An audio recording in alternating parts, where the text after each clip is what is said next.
welcome back to the all-new, all-different #1 comics podcast, Volume 1, Issue 92.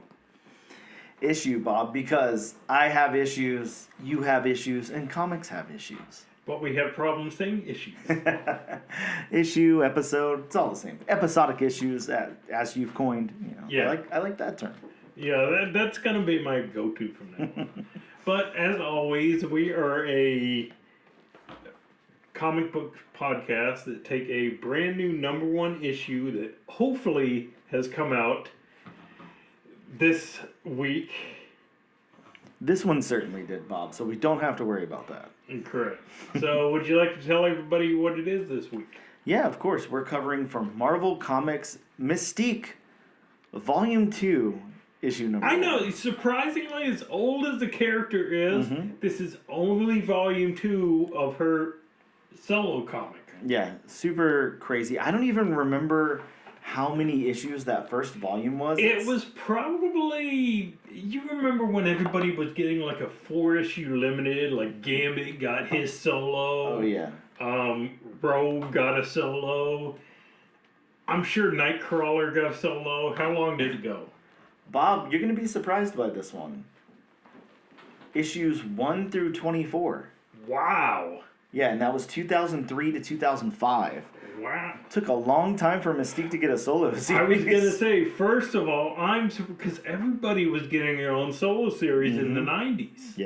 Yeah, crazy. So, yeah, again, for as old as the character is, because Mystique was, what, early 80s, maybe late 70s, early 80s? Somewhere around there. Bob, I feel like the first appearance of the character. First appearance of the character was in Avengers Annual. No, that was Rogue. Yeah. No, it might have been. No, I can't remember when Mystique first. You know, if we were good comic book nerds, we would know this information off the top of our heads. This is true, but we bring it up so quickly that it's hard to keep up. And I've got a copy of it, Bob, of course. Miss Marvel. It's Miss Marvel, issue 16, way back from 78. So you had the decade right. Okay, it was late 70s. Yeah. Oh man, that one's climbed a little bit. It looks like it's sitting at around like $100 to $220. So how did you take this? How did she take so long to get her own solo series? Yeah, great question. I don't know. I mean, I'm thinking it's... Okay, here's my thing with Mystique. I like Mystique. She's a really cool character, obviously. Yeah. I think she's like so overpowered. It's like, what do you even do with her, you know? Like, she can do anything. Yeah, I mean... she can be anyone. Yeah, I was going to say, she can be... Well, I mean... You know, the bigger the person, the harder it is. Supposedly, the harder it is to hold that form and the more taxing it is. Yeah, which makes sense. But I don't know. I would just imagine, trying to come up with any kind of compelling story that centers around Mystique must be a little difficult. Yeah. Yeah, possibly. But getting back to what we're all about, we also talk about comic books that have come out this week and hopefully next week. Yep. I say hopefully with fingers crossed. We talk about comic book related news when James Gunn hasn't taken it all. James Gunn did take some of the news this week. I'll say that. I mean, he always does. And then, of course, as you can tell, we go on tangents on top of tangents. Well, it wouldn't be a fun podcast if we didn't. That is true. But that's us in a nutshell. Very true. With that being said, I think we'll take a very quick break and we'll return in just a moment to talk about some comic book news.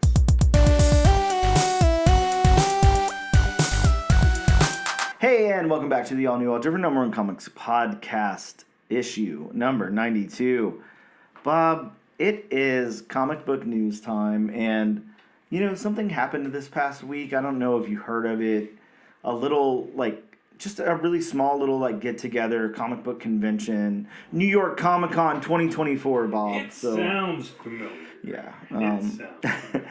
There were some comics there. There were some announcements. There were people dressed up as things. There was a fist fight. I'm going to get into that. Oh. So don't worry. Oh. But yeah, we've got a little bit of comic book news that came out of San Diego. Wow. New York Comic Con. Sorry, not San Diego. Not the big one. But we have, New York, the San Diego of the East. Yes, it is. Yes, it is. Bob, a lot of these are just kind of like headlines, and I'm going to get too deep into most of them, but starting us off, Vertigo's coming back. So DC's imprint, Vertigo Comics, that I'm trying to think of when this thing shut down. 2016, 2017, I think, something like that. Yeah, something like that. I remember, so here, very clearly, I remember because I'm that much of a... I don't know what you attribute this to. He's that old, ladies and gentlemen. I like listening, I listen to so many podcasts and comic book news and stuff like that. I remember taking a shower and listening to like comic book, like some I want to know where this story is going. We won't get into any of the details of the shower, but I remember listening to a podcast while I was taking a shower, and they're like, Vertigo's gone under, or whatever, like Vertigo's going out of production. And I was like, oh, wow. So I remember I was at my old house and everything. So yeah, it's been a number of years, but yeah, Vertigo's coming back, and it's being spearheaded by James Tynion IV. Really? So yeah. So this could be very cool and maybe not so short-lived and all of that. So yeah, pretty cool news. Very good name recognition to start out with. Yeah, you're throwing JT4 in there like it's, putting some weight behind it, and yeah, that's. You make him sound like the lead singer in a boy band. I mean, I guess he could be. He lost a bunch of weight. I don't know. He's still got that goofy like goatee mustache beard combo thing though. So I don't know. It's his calling card. Yeah. Every good artist needs a calling card. Yeah, it's like, what was that one guy in the Backstreet Boys that had the really thin mustache goatee thing, and he had the glasses? I know who you're talking about. Yeah, maybe he kind of looks like that guy now. Either way, Batman Hush is getting a sequel series, Bob. I saw that. The look of disappointment on your face. I don't know how I feel about that. Mm-hmm. I don't know. Why does this story need a sequel? I have no idea. I thought I thought it had a bow put on it. I thought it had a nice bow put on it. Well, it's kind of like Spider-Man Reign. Not saying that had a nice bow put on it, but a lot of people said the same thing about that. Why does it need a sequel series? And I don't think that it did, just like I don't think that this does. But, I mean, you have to think a lot of times it's easier to go to a sequel than come up with something. I mean, I will say this. Batman stories, and you know this about me and all of that, there's just so many Batman stories, and they come out left and right, and there's so many forgettable Batman stories and all of that. So to take one of the Batman stories that's not so forgettable and do something with it, is I don't know, it's probably it's like printing money, So when are we getting the sequel to The Killing Joke? I'm sure it's... Bob, there's no way that's not coming at some point. Oh, I hope not. I really... It will DC, happen. do me a favor. Do not do a sequel to The Killing Joke. There's too many sequels. It will Hollywood absolutely has too many happen. sequels. Comic books have too many sequels. Going off Spider-Man Reign, when are we getting Spider-Man the Clone Saga? Oh, that will come back as well. Yeah, it's all coming back, Bob. There's no way. Don't hold your breath. Speaking of, I don't know, mashup, sequel, whatever you want to call this, Bob, Spider-Verse versus Venomverse is coming. Really? Yeah, there's so many Venom and Spider-Man things happening right now at Marvel, and we're getting the two verses coming together. And that is going to be one huge character-laced comic. Dude, that is going to be insane. Like, I just can't imagine trying to follow along with that. Now, I'm going to tell you this right now. I don't care what gets put on the wheel. We are not covering that on the podcast because I swear to God, if I have to try to figure out every different character, and no, it's just not going to happen. There's no way. Don't ask me. I'm not doing it. You know, the only way in my mind that could be done right is if each issue is an oversized 64 page. Yeah, and I'm not reading that because I mean, I just know, Bob. There's going to be so much. That's wow. Yeah, it's almost like the Batman Hush sequel. It's like, I mean, I'm sure something cool will come out of it, and I'm not trying to say that it's a bad idea, but I'm not reading it. I can't. It sounds insane. It sounds so hard. Here's something that's supposed to be a nice jumping on point and a nice, kind of like this book that we're covering this week from Mystique here. A good, jumping on point and everything. Ultimate Wolverine, Bob. Ultimate Wolverine. Wolverine's getting an Ultimate title. So I don't know what this means for Peach Momoko's Ultimate X-Men stuff. I mean, I guess nothing. I guess it just kind of serves as like a separate entity and then whatever. But, I mean, I have to think that, like, Wolverine's just, like, his own thing in this series and he's not teaming up with anybody or whatever. I don't know. I mean, there's a lot of implications here, but... Well, yeah, who was, in the first Ultimate Wolverine, who was Ultimate Wolverine? Because it wasn't Logan. God, it was an entirely different... I mean, it was an existing character, but I don't think it was Logan that we know from, the 616 universe. So... This was, the only thing I see here is a 4-issue mini. Ultimate Comics Wolverine and Jimmy. No, it looks like it is Logan. Mm-hmm.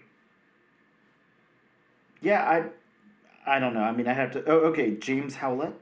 Because I want to say... Does this sound familiar that there was a James Howlett, but there also was a Wolverine in the Ultimate Universe? Does that sound familiar? I mean, it does, but God, to think that I retained any of this enough to... Yeah, that is true, because getting towards the end, the Ultimate Universe kind of... Yeah, because that was... I'm trying to look at the... Oh, God. I was just telling you how much I loved autocorrect. And now I get Ultimate Wolves typed into my Ultimate Wolves. Yeah, right. Oh, yeah. So this was 2013. So yeah, okay. Towards the end of that. But yeah, just wow. I don't know. They could definitely do some really cool stuff with Ultimate Wolverine. Just depends on what they decide to do with it, where it goes, and all of that. I don't know. I mean, they've definitely done a good job of introducing the Ultimate Universe so far. For sure. Mm-hmm. But I'm kind of surprised they haven't, tried to pack it with a little more content so far. Yeah, I agree, and but I think that they were trying to take a much more slower, relaxed, more approach methodical with it. approach. Which is probably a good call, but. Considering, what they were saying about the return of the Ultimate Universe and all that kind of stuff, I just figured it'd be one of those, they would pack out the content. Well, and I'm thinking now, we only have 4 Ultimate titles, like, currently ongoing, right? We've got Spider-Man... Well, we have the Ultimates. Yeah, so we've got Spider-Man, X-Men, Black Panther, and the Ultimates. Is there anything else that's currently running right now? Not that I'm aware of. Yeah, I think that's it. And then in January we'll introduce this Ultimate Wolverine. So it's, I mean, I appreciate that because I feel like if you want to hop into the Ultimate stuff and then let it breathe a little bit and all of that, that's overwhelmed. That's a really good approach. And that's what I was saying about the Peach Momoko Ultimate X-Men series is. I know it's not everybody's cup of tea. I completely get that. It's very different. It's very manga inspired. And I'm not necessarily, I've never read manga. I've never watched anime. I'm not into that kind of thing. But I do really appreciate Peach Momoko's art and storytelling. It's, I like her approach and I like her overall themes and everything and how they have like a very, I'm used to reading comics that have like a more complex approach than what she's doing with the Ultimate X-Men book, and I really like, the difference. Like, I really like it a lot. I'm a big X-Men fan. I've read a lot of X-Men stuff, and it can get very, very convoluted, as we all know. And I just really like what she's doing with it. I really like the take. Now, I'm honestly scared that Ultimate Wolverine is going to be like the most dialogue heavy, because right now it's like, the Ultimate Spider-Man book is very, very good. I don't read it religiously. I'm not caught up. Same thing with Black Panther. I really liked what I've read, but I'm not caught up at all. Mm-hmm. I haven't even touched the Ultimates. But Ultimate X-Men, I read the second that it comes out every week. I really like it a lot. And it's because it's that departure. It's because of the way that they tell the stories in that book. I think it's really, really good. Well, and then again, Peach Momoko being on art doesn't help. It doesn't hurt. Yeah, you're not wrong about that. Love that art. So we've got some other stuff coming at Marvel too. We have One World Under Doom. That's a big event that's going to be taking place. So we all know we're gearing up to see a whole bunch of Doom related stuff, especially with the, oh God, Bob, what is it called? The what's the event taking place in the MCU? It's like Doomsday. Sorry, it's Doomsday. Yeah, I couldn't think of the title there. Yeah, we're going to be seeing a lot more of Doctor Doom, and we've got this event happening. I'm really headline heavy here. Like, I didn't do a lot of research into this, so I don't know exactly what's going to happen, but it's going to have a lot to do with Doom. So are they gonna start drawing him like Robert Downey Jr.? Oh yeah, I'm sure. There's no way they don't, right? And then after the movie, are people gonna be wondering, why doesn't Doom look like Robert Downey Jr. anymore? Yeah, of course. They have to know. Wow. Sorry. They have to know by now, how that works. You have people like James Gunn saying that every single thing will tie in, together between voice acting, video games, movies, comic books, all of these things. And then Marvel is like, no, we're not stupid. There's no way to make all of these things work together. There's just no way. I mean, unless, James Gunn plans on only coming out with like 2 projects a year and maybe like a small handful of comics, which DC's already not printing that much, but they would have to scale way down for all of that to tie in together and everything to make sense. I mean, you say they're not printing that much, but I mean, hey, here's the Batman title. Hey, here's the Batman title. Hey, here's the Batman title.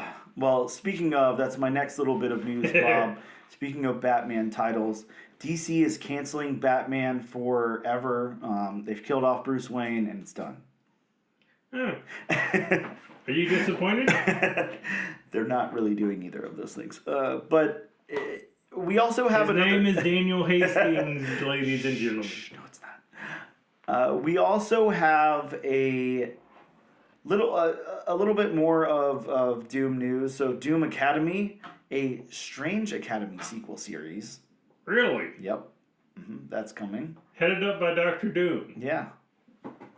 Very interesting. Yeah. Right? Especially given the One World Under Doom and everything. Like, how's he also going to be a professor? I don't know exactly what's going to happen there. So is it going to be... So, I mean, it's literally like the Avengers Initiative, but with Dr. Doom as the head. I'm guessing so. Huh. Again, I'm just pretty much reading headlines, and that's it. But very interesting.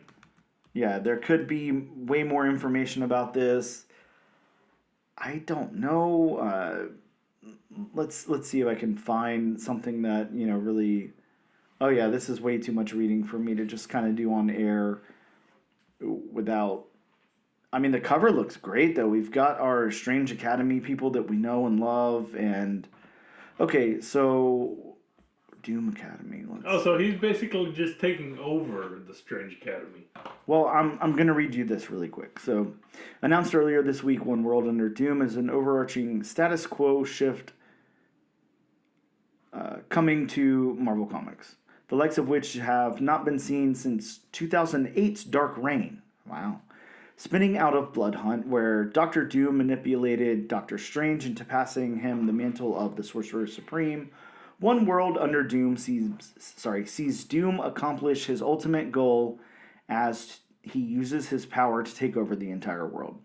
in a shocking upending turn of events that will impact Marvel's entire line of comics and see the launch of tie-in series and one-shots, collectively forming an era worthy of comics' greatest supervillain. Check out Doom Academy, blah, blah, blah. Yeah, it doesn't say much about what Doom Academy is. Like I said, we've got all of the characters that we know and love from Strange Academy with Doctor Doom, kind of behind all of them there. So and it says something about you just said something about in that little synopsis of the story about Doctor Doom manipulating Doctor Strange into making him Sorcerer Supreme. Mm-hmm. Would it really shock you if it turned out that Doctor Strange did that for a reason? Would it really shock you? Well, not so much. I mean, especially since we all know, that Doctor Doom can basically see the future. And this is relocated from, so as we all know, Strange Academy was in New Orleans. This is relocated to Liberia. And the best magic school, better, according to some. It's the start of the second year of the Strange Academy students, and it will not go as planned, as I'm sure we already thought that. I don't know. It was really fun to go through old Doom stories and pick out some random characters that exist in the world and find someone or someone's kid who might be attending Doom Academy. And because the school doesn't exist, we got to really play with stuff.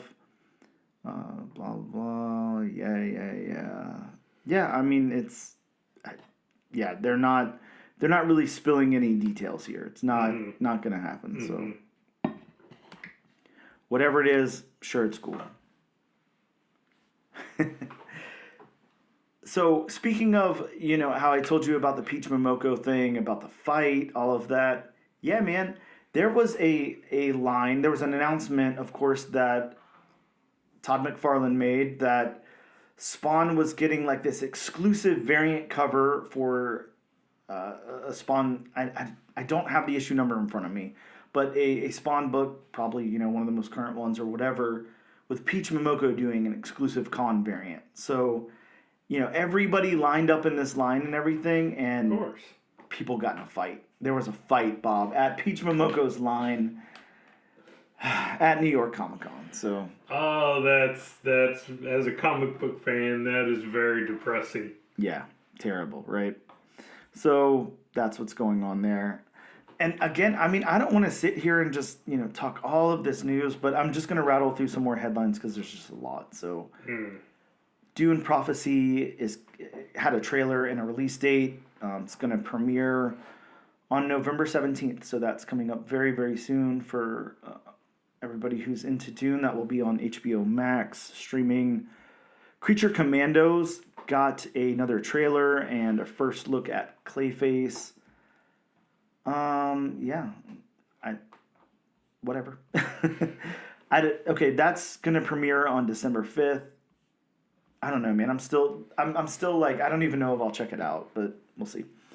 Spider-Man 2 PC officially announced with a January release date. No additional story content planned. Don't know what that means. Secret level key art and cast revealed includes Keanu Reeves, Arnold Schwarzenegger, Kevin Hart, and more. I don't know what this is. This is a adult animated anthology that features stories set in a collection of beloved video games. So we've got Arnold Schwarzenegger, Kevin Hart, Keanu Reeves, Ariana Greenblatt, Heaven Hart. Don't know who that is. It must be Kevin Hart's kid. I don't know. Emily Swallow from The Mandalorian. We've got Gabrielle Luna, Ricky Whittle, Patrick Schwarzenegger, Merle Dandridge. Wow, Bob, just hearing you say names is fun always, isn't it? Claudia Dumit from The Boys. I'm not even going to try to say this name. We've got Clive Staden, Laura Bailey, and Michael Beach. So whatever that is, it looks like it's going to be very, very interesting. That's going to be on Prime, on Amazon Prime, and that's going to be streaming December 10th. And what is it called? Secret Level. Secret Level. The concept is very vague, but yeah, interesting. it really is. I mean, that's a very eclectic cast they have. Yeah, very. Bob, Kraven the Hunter's opening 7 minutes revealed as the director teases the inclusion of more Marvel characters.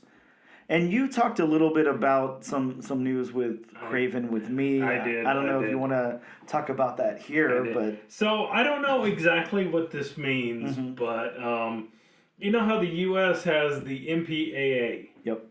Which does the ratings for each movie, and we all know that Kraven is going to be rated R. Yeah. And as it turns out from what I read about it, the Kraven rated R rating for the U.S. MPAA is equivalent to whatever the European MPAA. I can't remember what the body is called. Yeah, whatever it is. But they have a rating called NC-18, which basically means even with adult supervision, anybody under 18 cannot see the movie. Yeah, that's wild. Imagine. So basically, Kraven's R is equivalent to their NC-18. Their NC-18 is basically equivalent to our NC-17. So apparently, Kraven is that violent and lewd.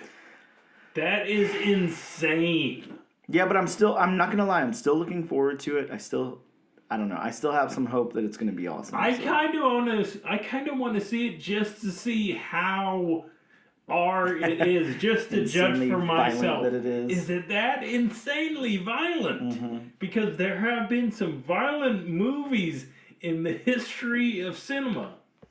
Oh yeah. Movies which you look at what they're rated and it's like, how did it get this rating?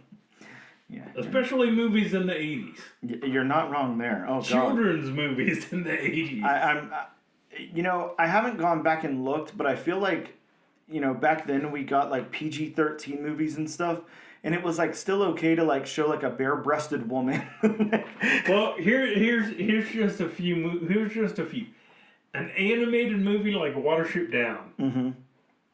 True. I don't know what the rating was. It should have been higher than whatever was rated. Yeah. Let's see. The Black Cauldron. Oh yeah. How did that get? What did that get? Did that get PG-13? There's no way an animated Disney movie from back then had a PG-13.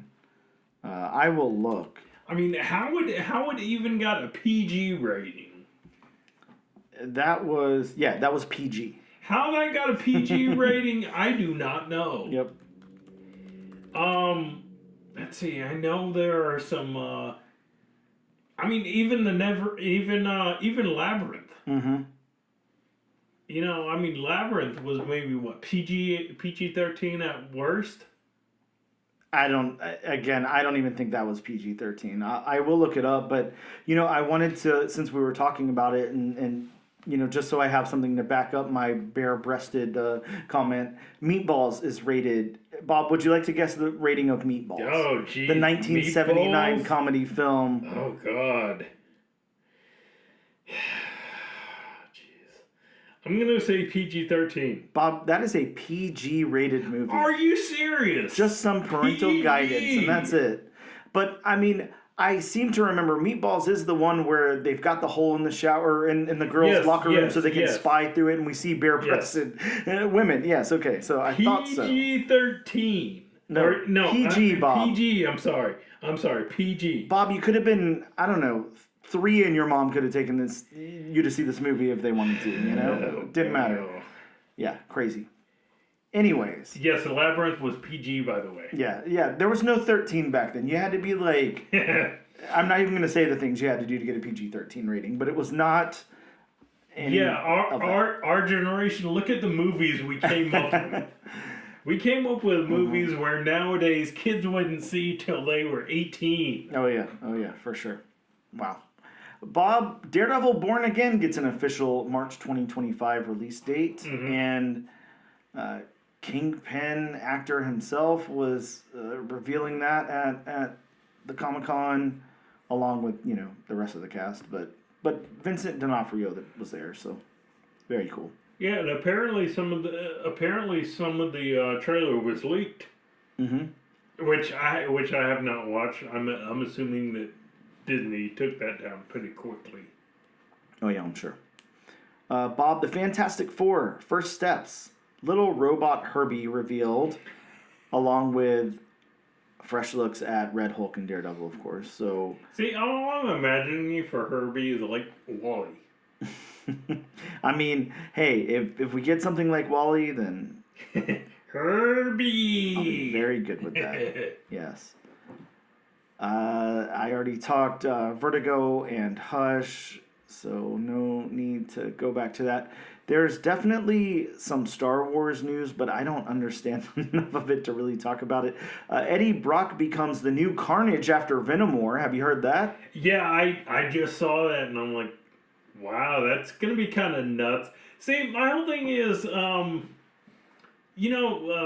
course, they're symbiotes, so they have a symbiotic relationship with the host. But, Carnage has been bonded to ultra-violence for so long. I mean, just the fact that Eddie Brock really hasn't been ultra-violent for a while now. Yep. I mean, is it going to be a toned-down Carnage, would you think? Or I mean, judging by the artwork and stuff that we're getting from it, no, not at all. Looks like it's going to be a pretty heavy Carnage. But I don't know, Eddie Brock Carnage. That's the name of the series. We've got like some panel reveals and stuff too. The artwork looks great, looks insane. So yeah, I can't wait to see that. That's going to be very, very cool. Sorry, you'll have to give me just a second because I did click off of that to look at some of that Carnage art there because, man, it's pretty awesome. So I got to go find my space again. But Bob, Marvel has revealed Star Wars Jedi Knights series set before The Phantom Menace. Okay. I'm definitely down with that. We've got a creator, Mark Guggenheim, who I'm sure you know and love. Oh, nice. And nice. An artist who's been working on Star Wars proper, whose name I would not dream of trying to say. So I'm trying to think who it could be. Madabek Mustabekovo. Yeah, not familiar with that. I'm sure I didn't even come close. So, of course, we got a Wolfman trailer and the first Five Nights at Freddy's 2 poster. So very exciting for all of you out there who love Five Nights at Freddy's. All of you out there who are not named Bob. And of course, like I said, we have the Doom stuff. Funko revealed some exclusive Deadpool and Wolverine and Secret Wars collectibles. Distillery teases 11 star-studded new comics for 2025. I don't know if they talked about the titles, but they did talk about the creative teams. I'm not going to sit here and list them all off, but of course it's Distillery, so they got top-tier talent, as you would imagine. And that's pretty much the news out of New York Comic Con. I did have just a couple of other things to touch on. This is a very news-heavy episode, so... Bob, an operatic adaptation of The Many Deaths of Layla Starr is being created by the Minnesota Opera. What the hell? Have you read The Many Deaths of Layla Starr? I have not. I definitely have. It's a very, very good series by Rom V.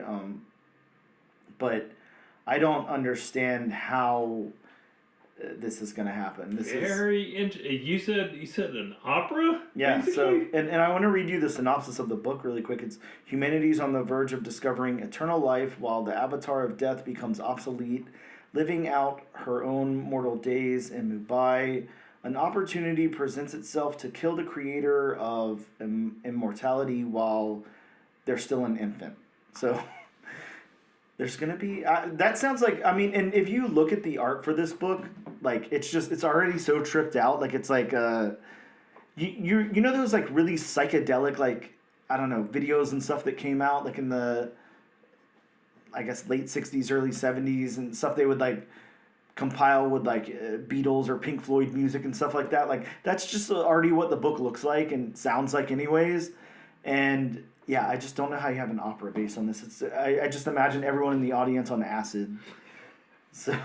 Maybe that's the key demographic. Yeah, it might be. So, Bob, of course, a Season 3 Invincible trailer premiered. And then, and something that I'm sure we all knew was going to happen, we've got Crypto in the Superman movie cast and announced and everything. And it's not the regular Crypto that we're used to seeing, which I guess would be like, I don't know, like some kind of retriever or something. It's like a smaller dog with like curly hair and... Yeah, James Gunn. Already, what are you doing? Crypto's going to be Poodle. Yeah, something like that.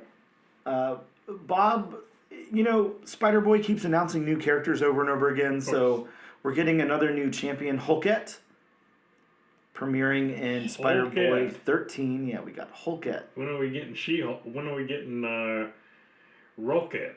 Red Hulk. Red She-Hulkette. I'm sure it will happen. Well, I'm sure it will too, because, you know, there's a she and a red Hulk of everything. Yeah. I'm surprised there's not a Shunkling and a Rockling. Now you sound old. I'm just joking.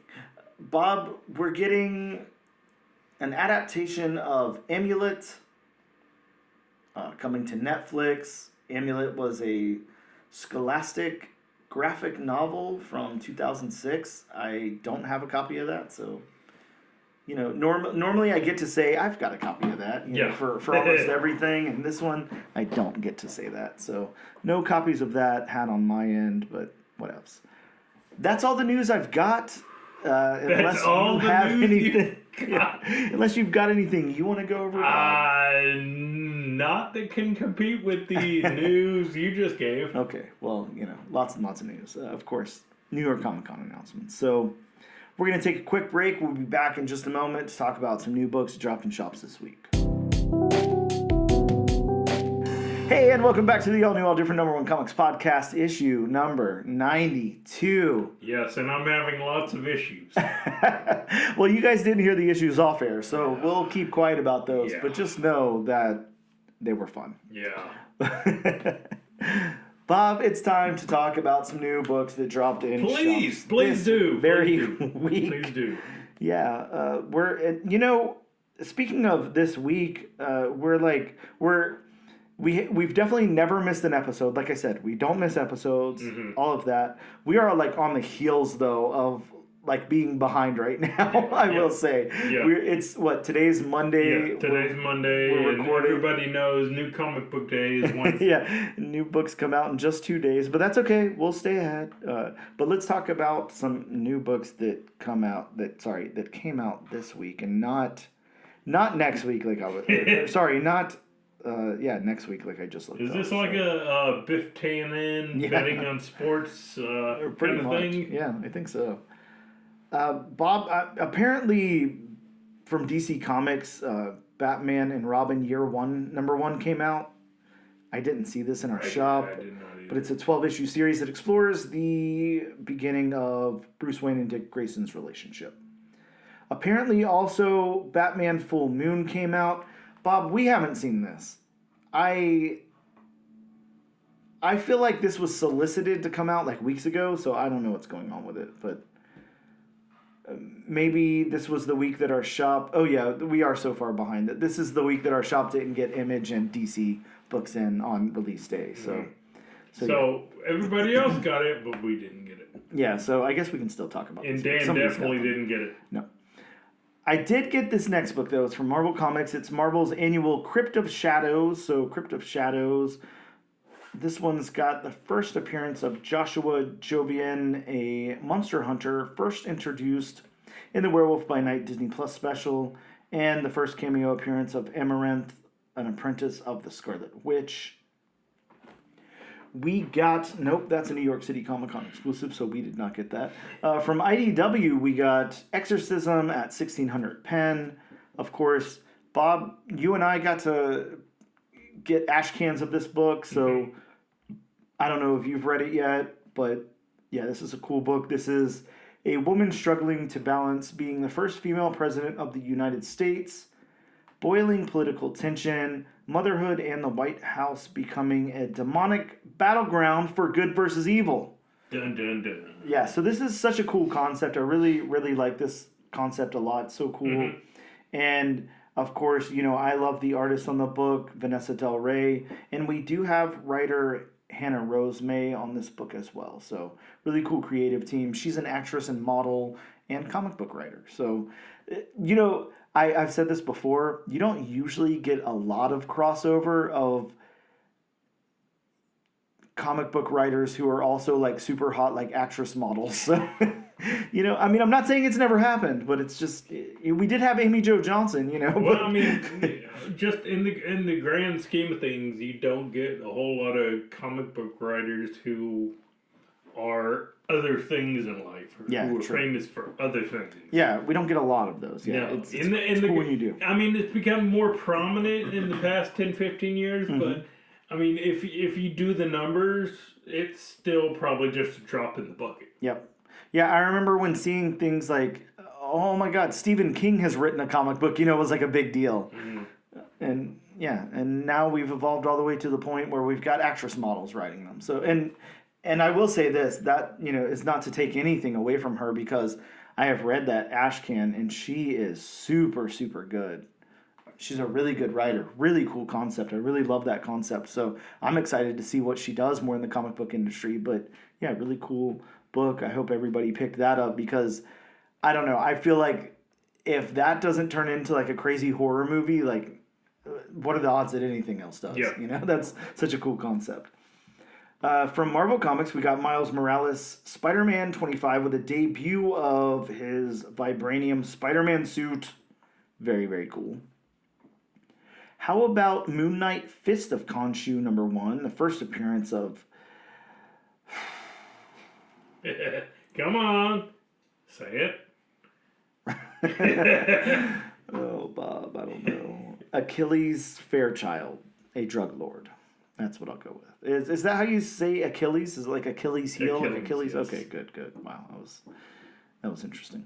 Named after the famous Greek hero? Was he Greek? Yeah, Achilles? He was definitely Greek, right? I think. We'll say Greek.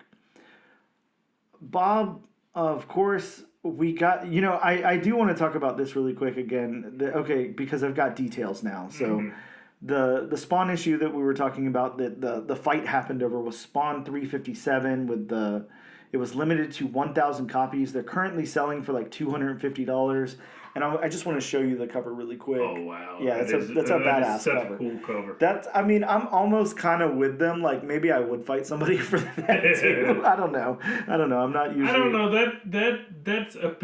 That's a bit much. Yeah, I mean, I'm not a fighter, but... I mean, we're doing a podcast about comics, so you know we love our comics, but I don't know if I'd get in a fist fight over a cover. Yeah, pretty intense. Bob, we got Spectacular Spider-Man, issue #8, with the first appearance of Elementary, a new hero. How about Ultimate Spider-Man 10, that's out this week, along with Uncanny X-Men 4, with the possible identity of the Endling revealed, a massive threat to mutants. Bob is also a massive threat to mutants, if you guys didn't know that. We've got Venom War Deadpool, issue #2, Deadpool bonds with the Princess Symbiote. Bob, from Boom Studios' Vicarious #1, a young man finds just what he's looking for in the secret world of proxies, young, pretty, ambitious hustlers like himself who allow the rich to access their feelings and experiences through a technological implant. I don't know. I mean, it's something that will probably happen in the next 25 years. I'm picturing, so it's basically because I'm picturing a comic series based on being John Malkovich. I mean, I'm seeing more of like a Black Mirror episode. But yeah, I mean, we could get there. How about Wolverine 2, Bob? We've got a new Wendigo. You know, Wendigos are so interesting in the Marvel Universe because all you have to do is eat somebody. You got to eat human flesh and you can be a Wendigo. So it's like a nice way to gain some powers. Become a cannibal. Yeah, just eat somebody, Bob. That's all you got to do. Sorry, hopefully there's nobody listening who's eaten somebody. No impressionable, listeners who decided, hey, he's saying be cannibal. You can become a superhero. Yeah, I'm doing all kind of bad stuff here. I'm announcing the end of Batman. I'm telling people to eat people. Let me stop. Bob, lastly, we've got from DC Comics, Wonder Woman 14, the origin of the birth of Lizzie Prince, the daughter of Wonder Woman, who later becomes Trinity, first introduced in Wonder Woman 800. This has been like people are so divided on Wonder Woman right now. It's so good, but some people really don't like what's going on in Wonder Woman. I love it. Mm-hmm. I think it's a wonderful series. Volume 6 of Wonder Woman here, but yeah, it's a hot take, I guess. But either way, we're going to take a quick break. We'll be right back to talk about Mystique number 1. Hello and welcome back to the all-new, all-different number 1 comics podcast, issue number 92, because I have issues, Bob has issues, comic books have issues, and Mystique definitely has issues. Mystique has a lot. Well, I mean, she can become anybody, and all those people have issues. Yeah, it's like whenever you become somebody, you gain their issues, right? Yeah. So, as far as I know, has it ever been explained when she becomes somebody, does she gain like the knowledge of that person? I don't know. I mean, I would say based on this book, maybe not, because it seems like she slips up a couple of times, calls people the wrong names, and all kind of stuff. So, and which is something that I kind of like that is explored here. I don't know if that's explored in the character elsewhere because I don't recall ever reading that, but yeah, very, very interesting. I don't know, Bob. I mean, let me ask you this before we start. If you could be Mystique, and let's just say you could be Mystique for a day. We're not going to give you a lifetime opportunity here because that's too much. But let's say you could be Mystique for a day. So I have to be female for a day. I mean, for as long as you want. I mean, you can, switch to somebody else. But that is true. Let's say, okay, we're gonna walk back on the day part. You can be Mystique long enough to be one other person. Okay. You can have Mystique's power long enough to be one other person. Okay. Who would you be? Oh, who would I be? I don't know if I want to answer this question. I really don't, because this is because we could be getting into some, NC-18 territory right here. So Bob, you got to keep it PG. Yeah, I'm gonna Labyrinth PG or Meatballs PG. Well, hey, understood. Oh, if I could be anybody, that's a really good question. I'd have to think about that actually. I really would, because I mean, would I want to be somebody rich and famous and transfer all their money to my bank account? That's pretty much where I was going. But yeah, I kind of figured that's where you would go. Though I might find like this is kind of sad to say, but I might find like whoever has like the greatest comic book collection in the world or something, become them. Move everything into like a like one of those traveling storage unit pod things, and then just drop it off at my house. Be like, sorry, I don't know where your collection went. Very very interesting. I mean, that way you wouldn't have to commit a crime by stealing money. Right. I mean, I'm not taking anybody's money. Yeah. I'm just, I'm somebody else transporting my comic book collection to me. So you'd have to crack those comics out of the slab because if you sold them with the CGC numbers, then I'm going to jail. Yeah. Yeah. Well, Anyways, just a fun thought experiment. I definitely don't intend to steal anything from anybody ever. So that's on the record. But Bob, let's get into this book. We've got Mystique #1, Volume 2 #1, something that we'll be able to say pretty soon for ourselves. So that's kind of cool. But yeah, Mystique Volume 2 #1. God, Volume 2 is still hard to hear in 2024 Yeah. for a character that was introduced in 1978. Oh yeah, you're not wrong. Bob, reminding the world to hate and fear her, how do you track a subject with a history that contradicts itself? How do you stop a force whose motives change like quicksilver? How do you we're talking the substance, not the character, just for anybody who didn't get that part. How do you stop a target that can be anyone? That's the question that confronts Nick Fury as he stumbles upon a web of lies and espionage leading back to Mystique.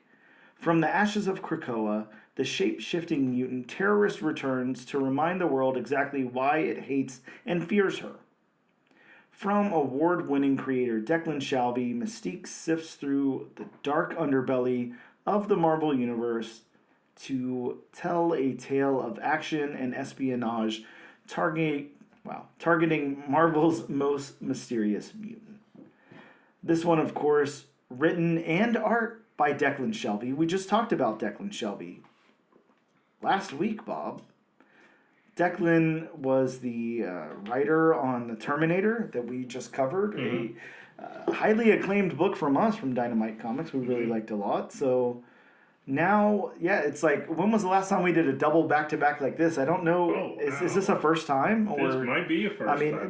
I mean, We must have done it with Colin Bunn. I don't know. But if we haven't, Declan Shalvey, again, we talked about him last week. I'm not going to go over all of his credits here. He's very famous for Moon Knight. He does Thundercats. He's done Punisher, Venom, Thunderbolts, blah, blah, blah, blah, blah. I'm not going to go on and on. You check out our last episode if you want to hear more about Declan Shalvey's past. But again, he is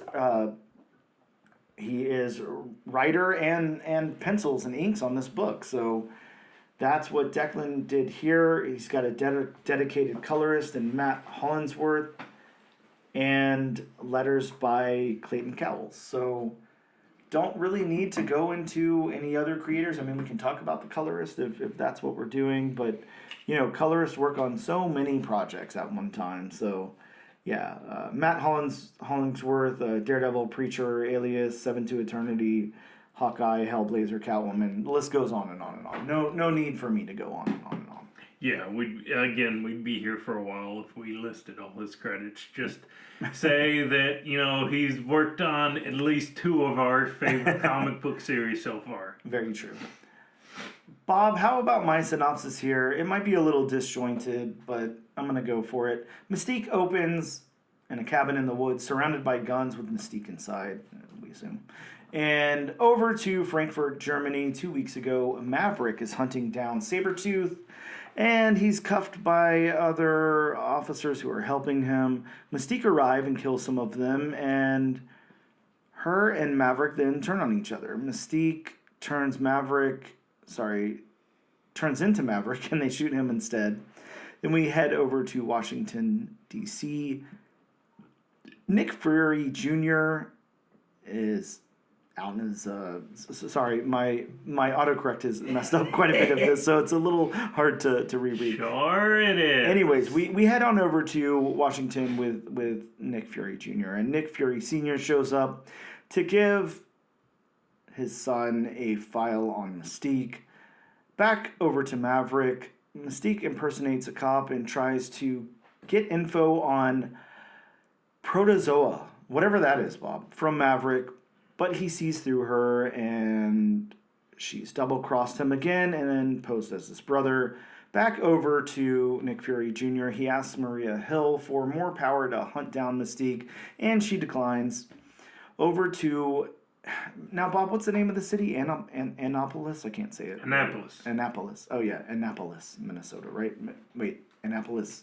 Where's Maryland. That? Maryland? Oh, okay. Wow. Miss Donovan is being blackmailed for money.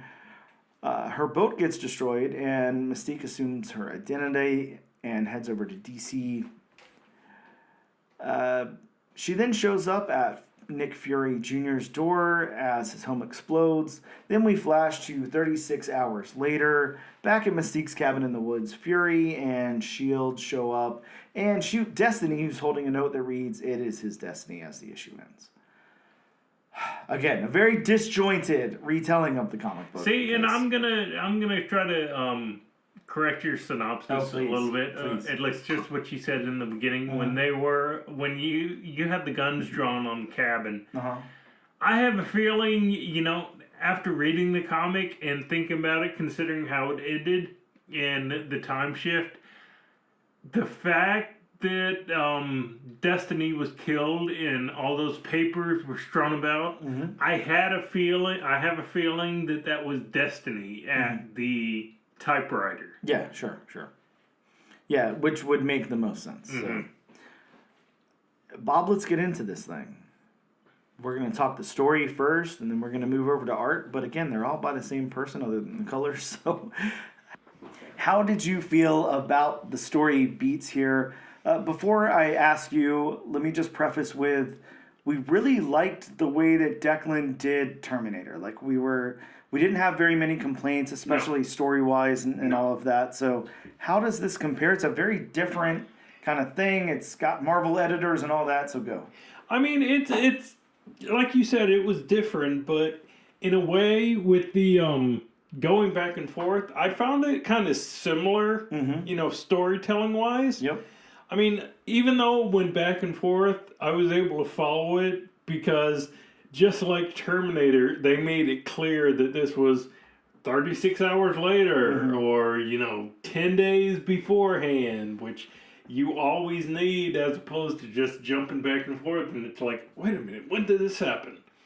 So, yeah, I really like the beats on this one. I did too. They worked really well. I think the only thing that caught me off guard was like, I don't know that it's a great jumping on point for people who don't know who Maverick is and Maria Hill and all of that. Now, you should know who S.H.I.E.L.D. are and Nick Fury and all that just from, a regular zeitgeist life. But yeah, I get what you're saying. Unless you're familiar with these characters, I mean, you're going to be like, who? I mean, hell, even Destiny, it's not like a deep dive, but it's... Oh, you gotta be more than your average X-Men, aficionado who know who Destiny is. Yeah, exactly. So I don't think that tripped up the beats at all, but I do think, just be aware of that going in. But the way this is written, the beats work perfectly. It's so point A to point B, and it does it nicely, and it does it, again, Declan writes in this really cinematic way. Like, he does. I don't know why the dude's not a screenwriter. I think he'd make a lot of damn money, writing screenplays. Yeah, I think he would be a good screenwriter. Yeah, I completely agree. But yeah, I love the beats here. I think they work really, really well. How about the dialogue, Bob? How'd you feel about the dialogue? I mean, the dialogue to me fit the characters. I mean, we all know Mystique is... being a shapeshifter, you would expect it, but we all know Mystique is very duplicitous in, the way she acts. I mean, of course, she, always has a history of one of those, always trying to manipulate people to get, what she wants, get the type of information she wants. So, I mean, and then you got Maverick, who sounds more like the straight shooter, just more soldier-like. So, I mean, to me, the dialogue basically fit everybody. Yeah, and I'm just gonna echo what you said because the dialogue really worked. It was, I will say, mainly what I'm judging off dialogue is number one, that the characters' voices work, and then number two, is it too heavy? Yeah, number two is, like, am I looking at the page and I'm only seeing word balloons and no characters or whatever? I do think that it definitely does not cross the line, but it's almost right up at that line where I could have done with a little bit less dialogue. Yeah, I'll agree. I definitely agree with you there. I mean, like I told you off air when I was reading this book, I even thought to myself, I know one negative he's going to say about this book. Yeah, which again, it didn't cross that line. It was an easy read, and I read it 3 times, so it wasn't a chore at all. Yeah. But yeah, I could have dealt with maybe a tiny bit less, but the characters' voices were good. Yeah. I did like those. Mm-hmm. So then we've got the narrative, Bob. The narrative of this story, for me, A plus. You know, the narrative's really, really good. The structure of this is really good. I like the way that this story is told from the perspective that it's told, and I really do like the kind of the narrative that Mystique is given here. It's such a complex character to write because a lot of times she's surprising us on the page. We don't know who she is, until we know, and all of that. I thought the narrative worked really well. Yeah, I'm going to focus on one part in the narrative that I actually talked to you about off air. The part where we have the I can't remember the lieutenant's name right now. But yeah. He's talking to Maverick, and Maverick calls him by the wrong name. Yep.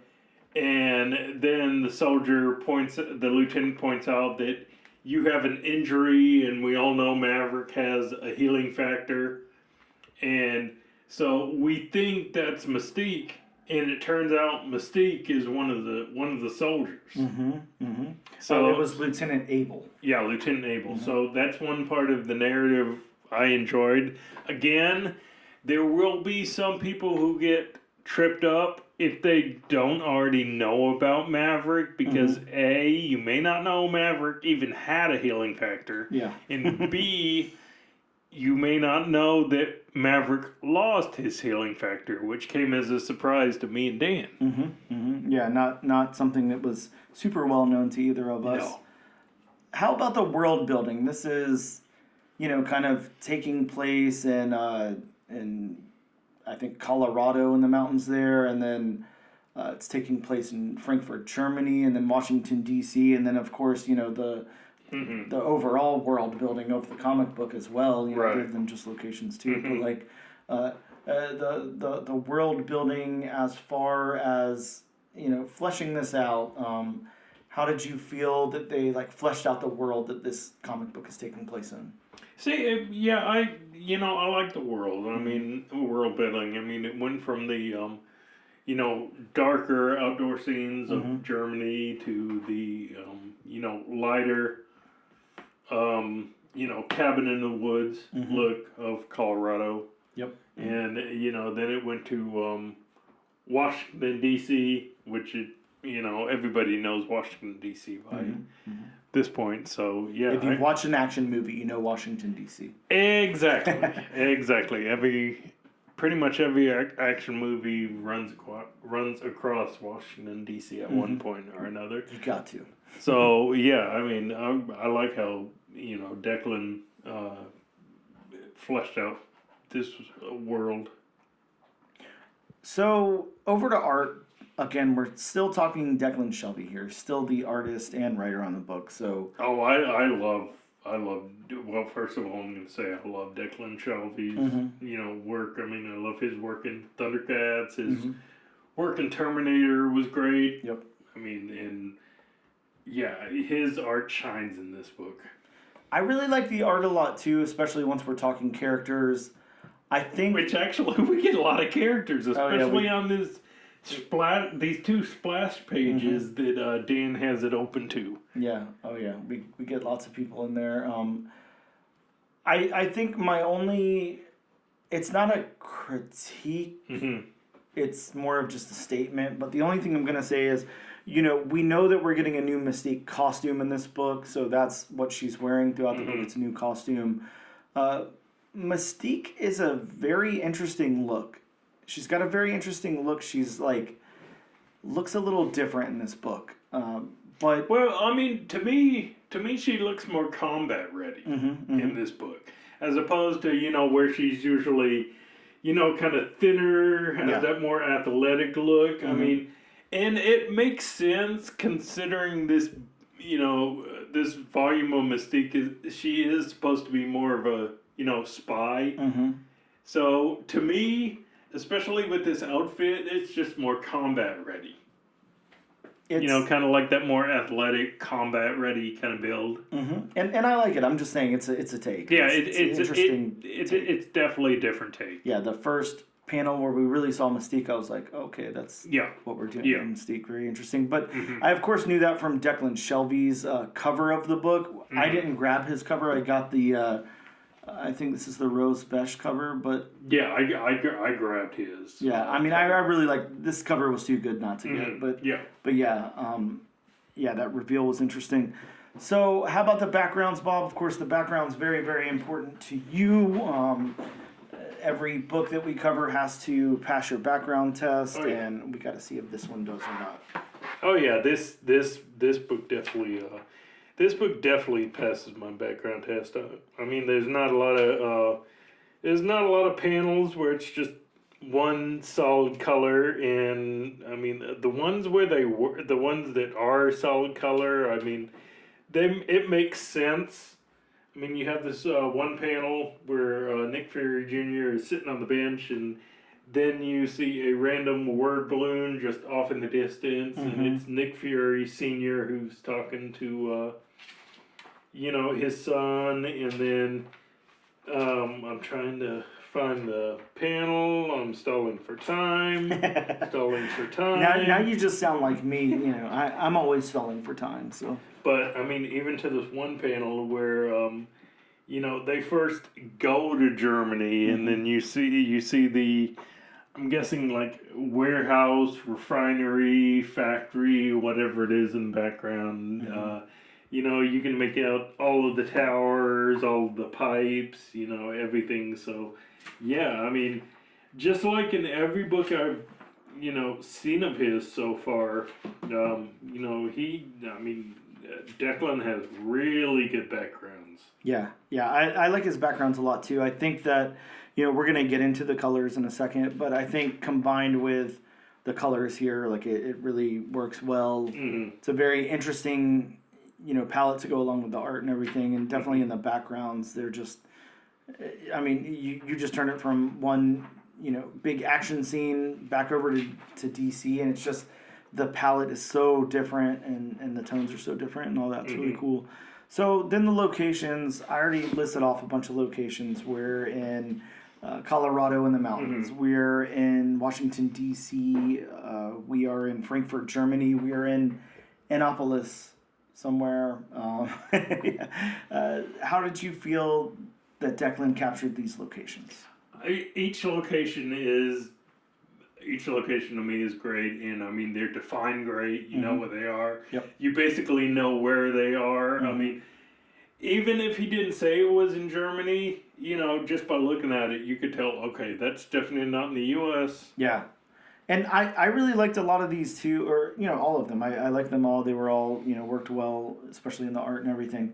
I love when we get over here to Annapolis. Am I saying that correct? Annapolis. Sorry. Annapolis. And I love the tones and like the way it looks and just like the whole overall vibe. It's like very, I don't know, it's just such a cool look. It just looks like... It looks out of a postcard. Yeah, it really does. It looks like... now I'm trying to think of the name of that show. It's like Hawaii Five-O or something, or Miami Vice or something to it. It just looks really cool. I really like it. It's got vibes, it's got a vibe. Yeah. So then the colors, the last thing, of course, we have Matt Hollingsworth. No, sorry, I don't have his name in front of me, but Matt something, Hollingsworth, Hollenton. No, stalling for time, stalling for time. Wow. We need a song about that. Hollingsworth. Oh, okay, I was correct the first time. Okay. So yeah, we've got Matt Hollingsworth on colors here. So how did you feel about the colors? How did you feel they worked with Declan's art? I really like the colors. Yeah, I mean, you go from the darker colors, where she's on her mission, where she's on the mission. Yep. You go from the more muted colors in Washington, D.C., where Nick Fury is doing his investigating and whatnot. Then you go to the brighter colors of Annapolis, where we see the boat and the water and all that. So, Yeah, I mean, I really like the colors. I mean, they kind of run the gamut, actually, from, again, dark to muted to bright. Yeah, and I'm just going to echo that too. I really like the colors in this. I think that they work in each situation.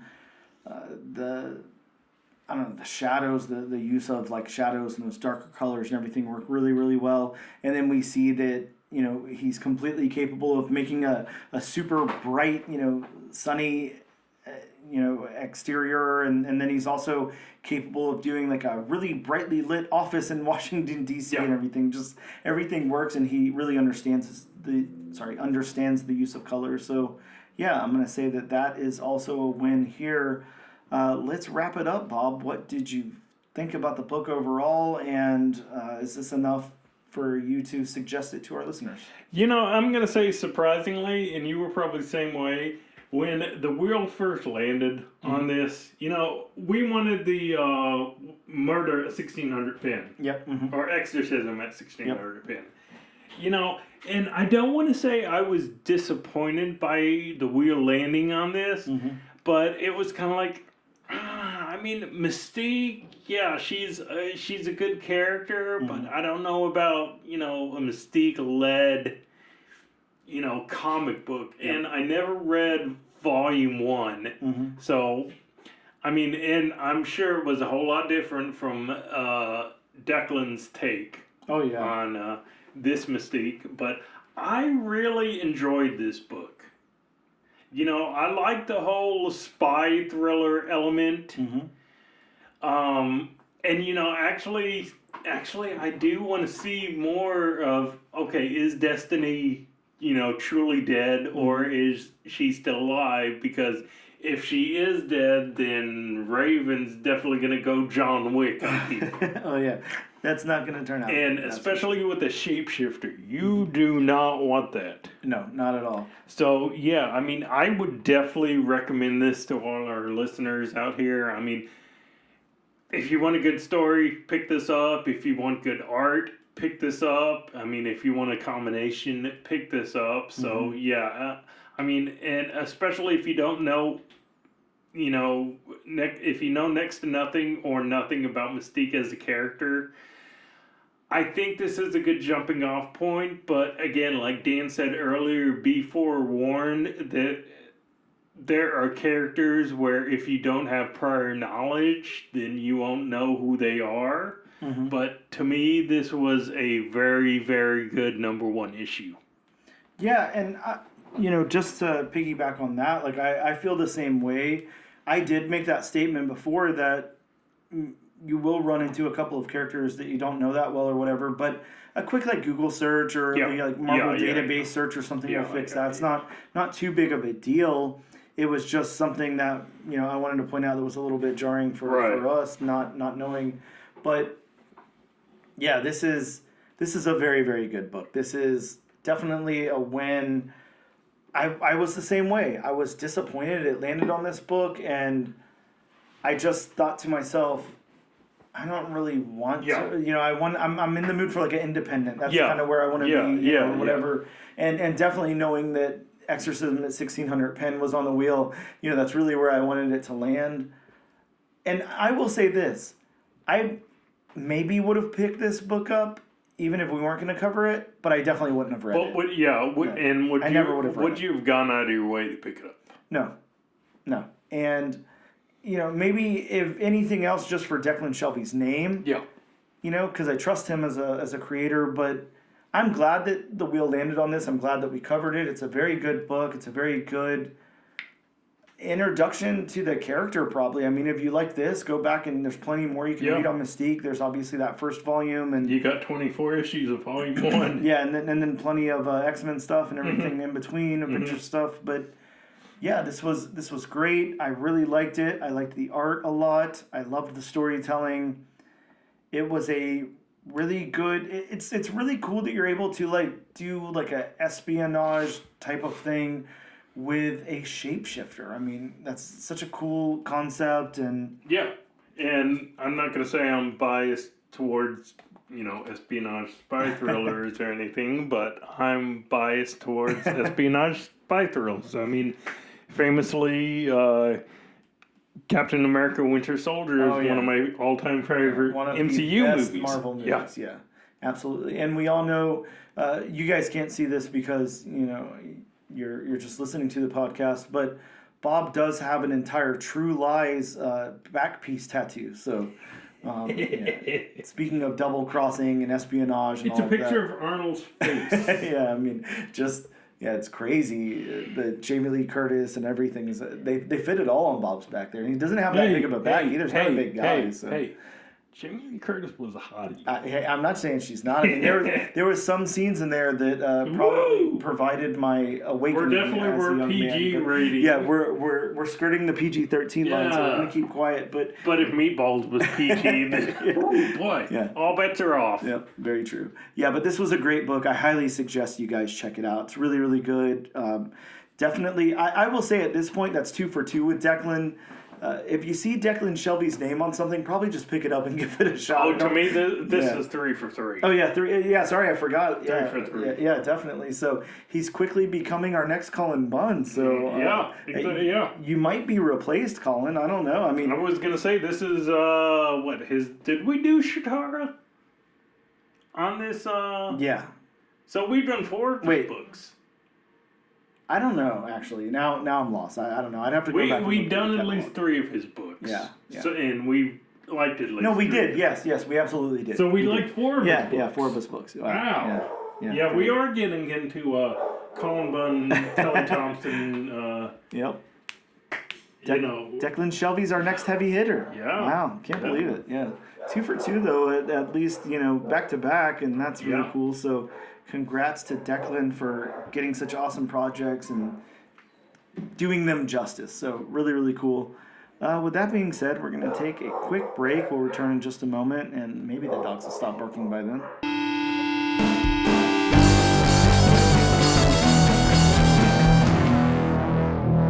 Hello, and welcome back to the all-new, all-different #1 Comics Podcast, issue number 92.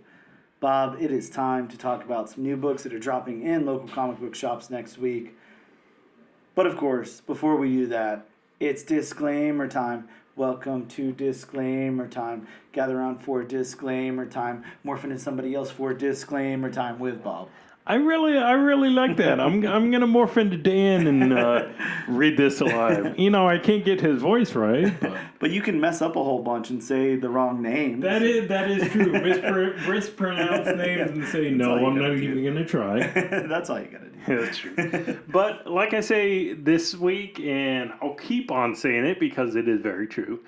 These are just some of the books that are hopefully coming out. In stores next week. I mean, we could have another hurricane again. Let's not, please. We could have another delay, which unfortunately is becoming more and more common. Get your act together. Yeah, we blame FedEx this time, actually. Oh my God. Yeah. We don't blame the Postal Service. We blame FedEx. But, so if you want a more in-depth list, feel free to consult elsewhere. You can always call your local comic shop. As I always say, please and thank you go a long way in this world. They certainly do. Say please. Despite what people may do and say in this day and age, please and thank you are still, at least to me, they're very acceptable. I agree. I don't know about other people. So, if you, say, could you please tell me what's coming out in comic shops next week? I mean, who knows? They may give you a brief synopsis. They may tell you the writer. They may tell you the colorist. They may tell you how many pages without ads are in the books. Or they may tell you about the ads that are in the books. Maybe you'll get one of those cool, old school sea monkeys and X-ray spec ads. Ooh. I'd love that. Why can't we bring those back? I want the sub that goes underwater. Yeah, why are we to the point where we're like too cool for that stuff now? Like, I don't even get it. Because that stuff was probably very dangerous and, made with lead paint and, it turns out that lead paint is not good for people. I'm just saying, Bob, I grew a slew of sea monkeys and forgot to feed them, and then they all died. So that may be why they're not gearing ads towards sea monkeys to you. True, yeah. Because again, Big Brother is watching. Like, listen, we know about the sea monkeys you killed. We're not giving you any more. No sea bananas for you, sir. Exactly. Of course, like I would say, there's always snail mail. Mm-hmm. There's always John Wick tube system. Sure is. There's always unicorn. Mm-hmm. There's always, let's say you have the can on a string. Oh, yeah. That'd be a very long string. Mm-hmm. But you got this week. Let's keep it topical this week, Bob. Again, you could just transform into somebody else. If you're too embarrassed to walk into your local comic book shop and ask them the details, just morph into Bob and walk in there. I think comic book nerds are more acceptable than what we used to be. Yeah, you're not wrong. You're not wrong. I do see some very non-nerdy looking people in comic book shops. I do too. It's almost more rare to see like one of those stereotypical like quote unquote nerds from like back in our day. Greasy. Yeah, you don't really see that anymore. Riddle. Yeah. I mean, I really hate to get into the stereotypes. Yeah, sure. But I will say that more than a visual, one of the big ones was body odor, and that was a big problem for a long time. But now, honestly, I go into local shops and you really don't see any of that. Now you get businessmen in suits, right? Yeah, you got buying comics. Yeah, you got people who look like they're Instagram models buying comics. Yeah, it's crazy. Yeah, shoot, the times have changed. We get Abercrombie and Fitch people who come into our local comic shops sometimes. It's like, geez, way to make me feel inadequate. Right? It's a whole different world than it was back then. Yeah. Good for them. But starting off the list from the comic book company with 3 characters, and, one of them is in this particular book, we have Absolute Wonder Woman #1. Bob, this one's a premiere issue of an ongoing series that will take place in the Absolute Universe, a dimension built on dark side energy. Uh-oh. Even though it's spelled like Darkseid. That's always going to confuse me. Yeah, Why is Darkseid spelled like Darkseid? You can't ask. But this one is written by Kelly Thompson, so I'm pretty excited for this book, not going to lie. Oh. Next up, from the House of Ideas, we have Alien Romulus #1. Bob, a one-shot spinoff from the Alien Romulus movie.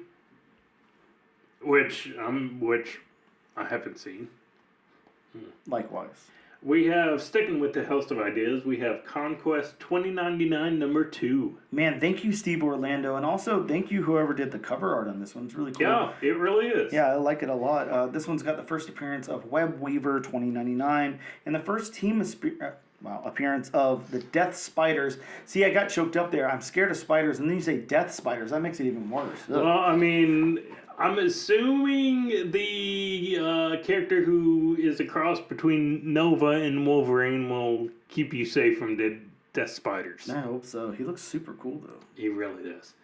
From the very redundant comic book company Detective Comics, we get DC Horror Presents #1. Yeah, this one is, of course, an anthology, a horror anthology. And I will say this. Normally, I don't pick these up. Mm-hmm. This one is a Tyler Crook cover, so I will be picking this up just for the cover art alone. Super cool cover art. Yeah, I'm kind of interested to see what is scaring Superman that bad.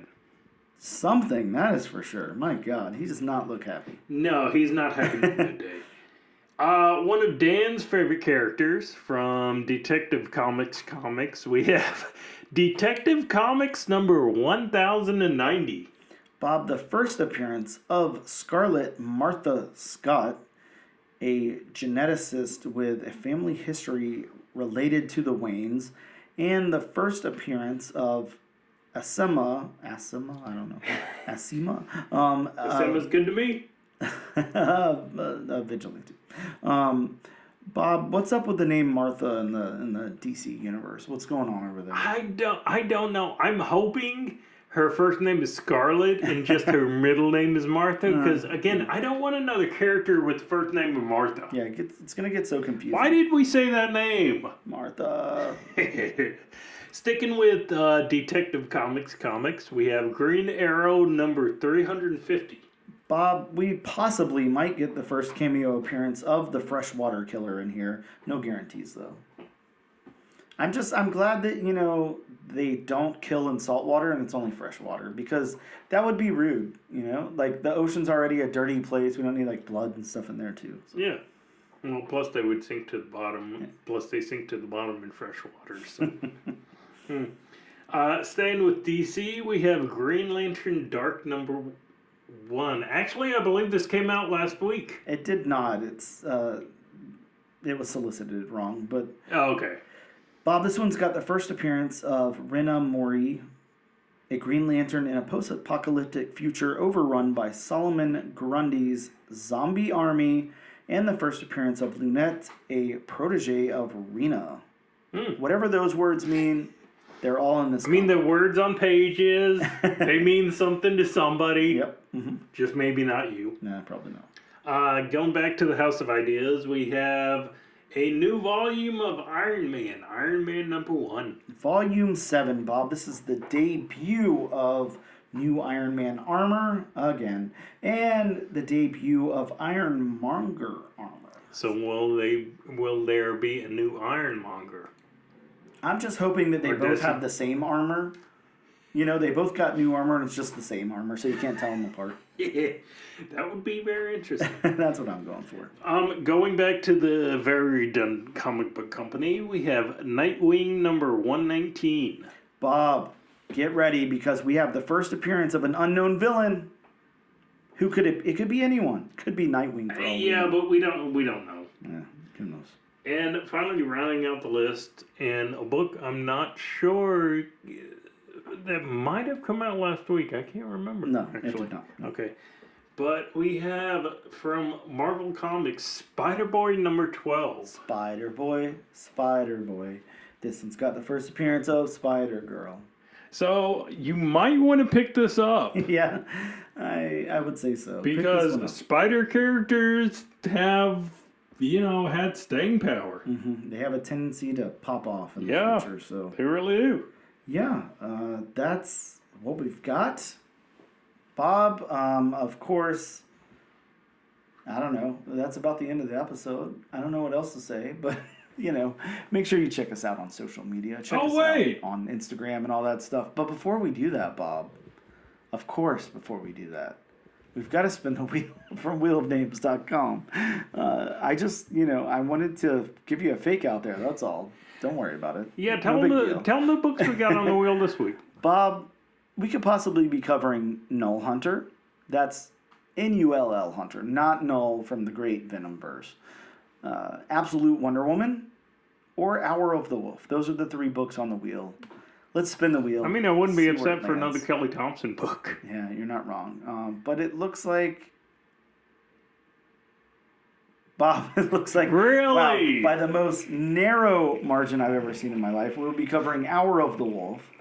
Wow. As long as it comes out and it's in our local shops. I will be emailing our shop owner to make sure we can secure copies of that. And if not... it was beat out by, I want to say 0.5% of Absolute Wonder Woman. So wow, that'll be our backup. I think the wheel's trying to tell us something. I agree.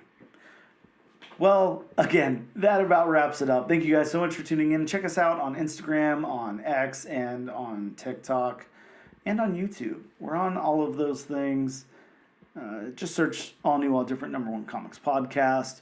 And as always, you can enter to win a copy of the book we covered this week. Just use one of those social media platforms to input the hashtag AllNewAllDifferentNation to be entered in our weekly giveaway. That's all you got to do. Hashtag. That's it. Hashtag. Everybody knows what a hashtag is. Hashtag AllNewAllDifferentNation. It looks like a tic-tac-toe board. It does. You can get a copy of this beautiful Mystique #1. But until then, we'll see you guys next time.